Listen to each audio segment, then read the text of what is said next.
Сәлем баршаңызға. Бүгін сіздерге осындай дәмді болып шығатын балықтан котлетімнің рецептімен бөлісемін.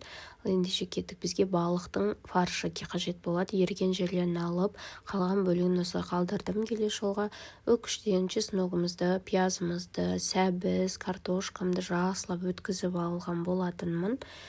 Менің Instagram, YouTube парақшаларыма жазылып, каналдарыма тіркеліп, лайк басуды ұмытпаңыз және қоңырау тушағына басып қойыңыз. Менің рецепттерімді өткізіп алмаңыз.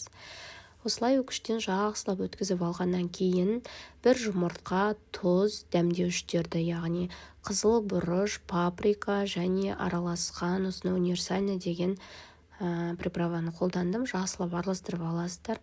Одан кейін арнайы формаларды дайындаймыз, жасаймыз. Мен осылай сопақша етіп дайындадым. Міне осылай рет-ретімен дайындап алдым. Табама майымды қыздырып, осы уақытта дайындап қойған болатым, және қызып тұрған майда қазір тез-тез екі жағын аунатып пісіріп алатын боламыз. Менің каналыма тіркеліп, лайк басып, комментарий жазуды ұмытпаңыздар, достар. Алдағы уақытта өте көп дәмді рецептермен бөлісетін боламын. Мен гарнирге пюре жасайын деп шештім. Пюренің отдельно салатын боламын, қалай жасау керек. Осылай қызып тұрған табамда котлеттерімнің екі жағын аударып пісіріп алған болатынмын.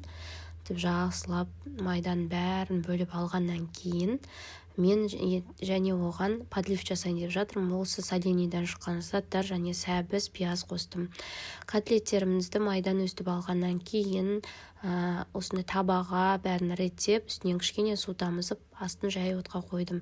Енді подливімізді қызып тұрған табада осылай бірінші пиязымызды салып, жақсылап қуырып аламыз. Пиязымыздан кейін мені қалған бөлікті, яғни перецімізді, помидорымызды салып, мен қысқа дайындаған банкымнан алған заттарым болды. Үйде бар заттармен осылай дәмді подлив жасай салуға болады, достар.